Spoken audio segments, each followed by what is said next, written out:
Hello বন্ধুরা, আমি আপনাদের রুহি বলছি। চলুন আজকে আপনাদের সঙ্গে সবার সাথে একটা গল্প করতে মনে হলো, তাই জন্য গল্প করতে চলে আসলাম।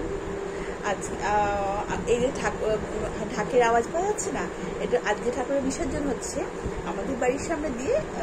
সব এখানে পাশে গঙ্গা আছে, এখান দিয়ে গঙ্গার বিসর্জন দেয়। তার জন্য আমাদের আর বাইরে ঠাকুর দেখতে, এই বিসর্জনে ঠাকুর দেখতে যেতে হয় না, আমরা ব্যালকনিতে বসলেই সব দেখতে পাই। এবার পুজো জামা প্যান্ট আমার ঠিক মতো পরাই হয়নি, তার কারণ হচ্ছে আমি ঠিক ঠাকুর দেখতে যাইনি। এবার আমাদের এটা কি বলে, এবার পুজোয় আমরা বাড়িতেই ছিলাম। প্রত্যেক বছর বা পুজোয় কিছু কোনো না কোনো জায়গায় আমরা ঘুরতে যাই। গত বছর ভাইজাগ গেছিলাম, এবছর একটু অসুবিধার জন্য আমরা যেতে পারিনি।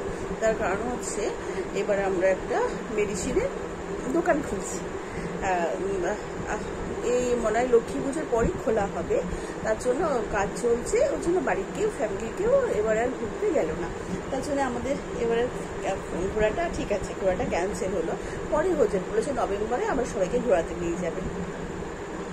আর এবার ঠাকুর দেখতে আমরা শুধু অষ্টমী দিন গেছিলাম ঠাকুর দেখতে, আর অষ্টমী দিন গেছিলাম আর নবমী দিন গেছিলাম ঠাকুর দেখতে। তাও যে কলকাতা ঠাকুর দেখতে গেছি তা যাইনি, এই আশেপাশে পাড়ার এইসব ঠাকুরগুলো দেখিয়ে চলে এসেছি। আর হচ্ছে আর দাদামণি থেকে বিরিয়ানি অর্ডার দিয়েছি, রবিনিউজ থেকে পিৎজা অর্ডার দিয়েছি, বাড়িতে বসে বসে খেয়েছি আর মোটা হয়েছি। এটাই হয়েছে, এগুলোই করেছি। আর কি বলবো, আপনারা কি করেছেন সেটা আমার কি শুনে আপনাদের সঙ্গে তো গল্প করতে এসেছি। আমরা যদি একটু বলেন আমার খুব শুনতে ভালো লাগবে।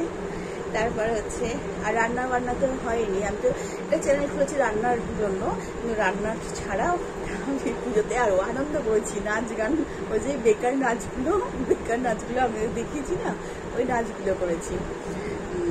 আমি এমনি ভারতনাট্যম শিখি। আপনার ভারতনাট্যম অনেকদিন হলো, ধরুন ছোটবেলায় শিখেছিলাম, তারপরে মাঝে কিছুদিন বন্ধ করেছিলাম। তারপর বন্ধ হয়ে যাওয়ার পরে না বেশ মোটা হয়ে গেলাম। তারপরে আমি আবার নতুন করে ভারতনাট্যম জয়েন করেছি।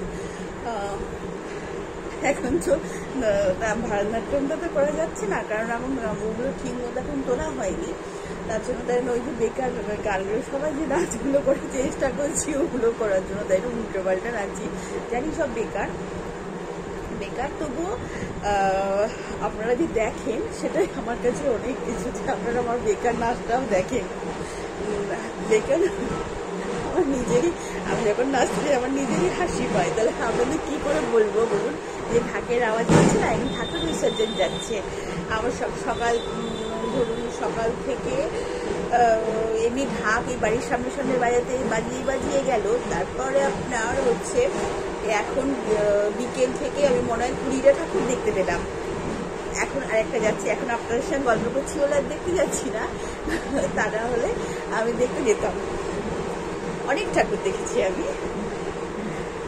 কি বলে, আমি জানি আমি যেসব নাচগুলো করছি ওগুলো ঠিক হচ্ছে না, আর আমার একটু শরীরে ফ্যাট জমেছে বলে, মানে মোটা হয়েছে বলে দেখতে ওরকম লাগছে। বাড়ি আমাকে সবাই বলে যে হাতির মতো হয়ে যাচ্ছি দিন দিন।